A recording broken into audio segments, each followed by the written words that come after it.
nagsasabi na dapat daw inuna talaga ni Digong itong mga infrastructure. Ito yun naman, they're good critics. That inuna infrastructure. As a matter of fact, infrastructure is already nakalatag na. Ano? Pero ako ho, instead, inuna raw yung FOI. Of course, FOI! We need FOI, the freedom of information. When people are informed, informed citizenry deserve good leaders. The same, eh? How can you, good leaders is responsive to the needs of the informed. Ay, sabihin ho natin, ito na ho, sabihin natin dito, the followers, the citizenry. Informed, well-informed citizenry, of course, with the availability of all the information, which is such as the freedom of information, will definitely have, will bear fruit by having good leaders. Alam niyo bakit?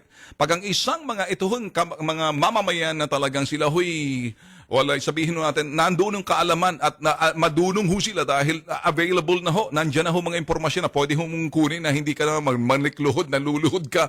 Sige mo na, bigay mo na.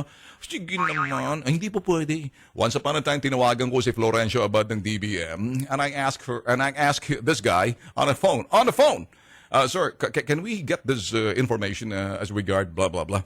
Alam sinabi niya, it's in the website. Hindi ba, pwede mong hingin doon sa ano?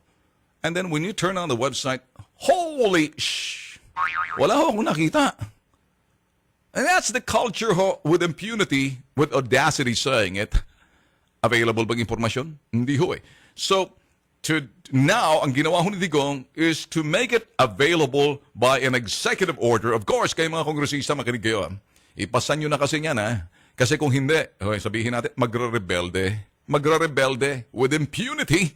Kasusuklaman kayo ng taong bayan. Kaya, well-informed citizenry, bears fruit by the leaders, trying to shape up. Kay Duterte kasi, he's trying to show I'm a good leader because once upon a time, I was a good follower.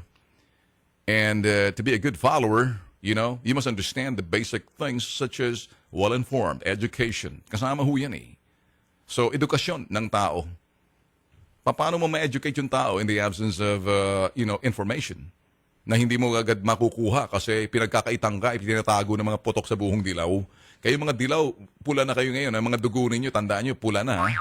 Ha? Matakot na kayo doon sa 5 general na may yung mga dilaw na dugo, ngayon nagpupula na. Hindi na pula, itim ng dugo nila ngayon eh. Itim. So yung mga bleeding yellow hearts, I want to see your blood-colored red. Not yellow.